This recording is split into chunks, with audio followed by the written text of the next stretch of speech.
स्वामी विवेकानंद की एक महत्वपूर्ण कहानी उनकी पहली शिकागो यात्रा से जुड़ी है। 1893 में स्वामी विवेकानंद ने शिकागो में आयोजित विश्व धर्म महासभा में भारत का प्रतिनिधित्व किया। यह उनके जीवन का एक महत्वपूर्ण मोड़ था और इसके लिए उन्होंने कई कठिनाइयों का सामना किया। स्वामी विवेकानंद के पास यात्रा के लिए पर्याप्त धन नहीं था और उन्हें कई बाधाओं का सामना करना पड़ा, लेकिन उन्होंने अपनी आत्मविश्वास और दृढ़ता के साथ यात्रा की तैयारी की। शिकागो पहुंचकर उन्होंने देखा कि उनका नाम महासभा के कार्यक्रम में शामिल नहीं था।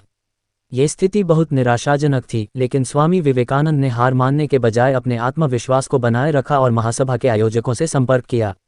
जब महासभा शुरू हुई, स्वामी विवेकानंद ने अपनी उद्घाटन भाषण देने के लिए मंच पर कदम रखा। उनका भाषण आपका भारत शब्दों से शुरू हुआ, जिसने सभी का ध्यान खींच लिया। उन्होंने भारतीय धर्म, संस्कृति और वेदांत के महत्व को प्रभावशाली ढंग से प्रस्तुत किया।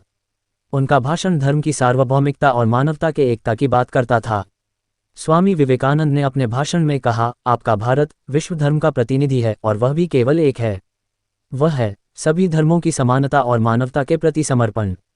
उनका ये भाषण इतना प्रभावशाली था कि उन्होंने विश्वभर के लोगों को भारतीय धार्मिकता और संस्कृति से अवगत कराया। इस भाषण के बाद स्वामी विवेकानंद को वैश्विक स्तर पर पहचान मिली। उन्होंने भारतीय संस्कृति को पश्चिमी दुनिया के सामने प्रस्तुत किया और इसे एक नए दृष्टिकोण से देखा। उनका ये कार्य भारतीय संस्कृति के लिए एक महान सम्मान था और यह सब उनके दृढ़ संकल्प और संघर्ष का परिणाम था। स्वामी विवेकानंद की शिकागो यात्रा ने न केवल उनके जीवन को बदल दिया, बल्कि भारतीय संस्कृति और धर्म को वैश्विक मंच पर प्रमुखता दिलाई। उनकी यह कहानी प्रेरणा देती है कि आत्मविश्वास, संघर्ष और दृढ़ता के साथ किसी भी कठिनाई को पार किया जा सकता है।